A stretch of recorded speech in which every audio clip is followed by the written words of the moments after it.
Good morning, Hamilton. Happy Tuesday, November 17th, 2020. And here we are again at our virtual studios. Mrs. Cashman bringing Cougar Vision in a very unique, fun way again. How was your day yesterday? How was your day on Zoom? It was actually my students did very well. They were great listeners. You know, they kept themselves muted when they needed to be muted. But now what I'm going to put a plug in for, Mr. Slusser, is that I hope all of them show up to Zoom today. Yes, so that would be pretty awesome. Yes, I hope that for across Hamilton, kids, I hope that you get on today to your Zooms and you are just checking it out and meeting with your teachers and doing a fabulous job like we know you can. For those of you at home doing Seesaw, I am going to put a plug in. I'm going to pull my hair out. I was pulling my hair out. That's why I have no hair in the sides. I was pulling it out this morning. Stop just hitting the green check. Please do your work. Please do your work before you hit the green check. It is so important. And your teachers, we don't want to have to keep sending it back to you. We also don't want to just give you the eyes. We really want you to learn the information that you have to learn. So my plug this morning is for those of you on Seesaw B group, please do the work and do it well before you hit the green check. Oh, yes, that's my plug. So important. Well, Mrs. Cashman, remember how yesterday I said we need to control our urge to eat all day yesterday when we're home? Yes. I was not super successful at that. Well, you have today to try again, Mr. Slusser. I will try again today. I was feeling quite famished all day yesterday. I don't know what was going on. I don't know. I was really, really hungry. How about you? Yeah, I mean, I will say, you know, not as much me, but my children who were, you know, they were famished all day and getting snacks and snacks and snacks, you know, so I was like, how much more can you eat, children? Well, ironically, I read an article yesterday that said the grocery stores are trying to prevent people from going to buy that panic buying. Remember they had the panic buying in the spring? The grocery stores don't want you to do that. So we really do need to control our urges when we are feeling famished so that we don't eat too much. Even if we're famished, to eat the meal. Right. Eat the real food and maybe cut back on the snacking. I'll try again today. I'll tell you again tomorrow how I do. Okay, we'll see how Mr. Slusser does, kiddos. I bet they do much better than we do, though. Happy birthday today to Miss Clara in Miss Shank's class in 4th grade. She is celebrating a birthday today. She was a former Mr. Slusser Sloth, so happy birthday to you, Miss Clara. Awesome. And we are up to what has become my favorite part here of getting the chance to read to you. So, Mr. Slusser, do you remember where we left off yesterday? It was pretty exciting. We left off with the chief's wife. She was falling through the hole, right? Yes. I think that's, I didn't know what was going to happen. I know. Let's find out. Far below in the waters, some of the birds and animals looked up. Someone is falling towards us from the sky, said one of the birds. We must do something to help her, said another. Then 2 swans flew up.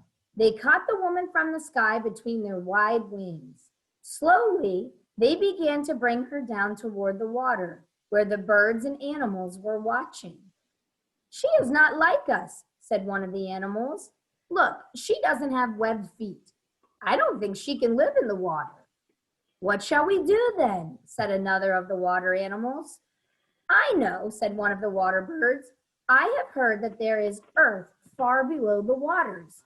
If we dive down and bring up earth, then she will have a place to stand.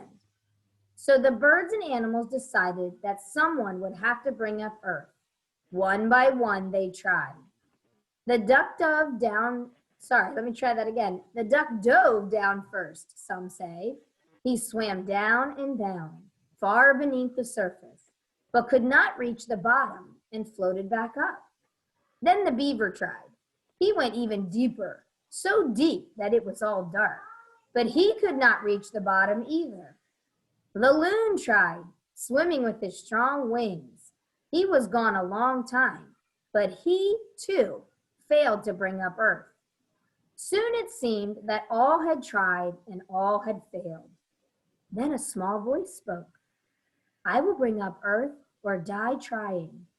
They looked to see who it was. It was the tiny muskrat. She dove down and swam and swam. She was not as strong or as swift as the others, but she was determined. She went so deep that it was all dark, and still she swam deeper. She went so deep that her lungs felt ready to burst, but she swam deeper still. At last, just as she was becoming unconscious, she reached out and one small paw and grasped at the bottom, barely touching it before she floated up, almost dead. When the other animals saw her break the surface, they thought she had failed. Then they saw her right paw was held tightly shut. She has the earth, they said. Now where can we put it? Place it on my back, said a deep voice. It was the great turtle who had come up from the depths. They brought the muskrat over to the great turtle and placed her paw against his back. To this day, there are marks at the back of the turtle's shell, which were made by muskrat's paw. The tiny bit of earth fell on the back of the turtle. Almost immediately, it began to grow larger and larger and larger until it became the whole world. Then the two swans brought the sky woman down. She stepped onto the new earth and opened her hand, letting the seeds fall onto the bare soil. From those seeds, the trees and the grass sprang up.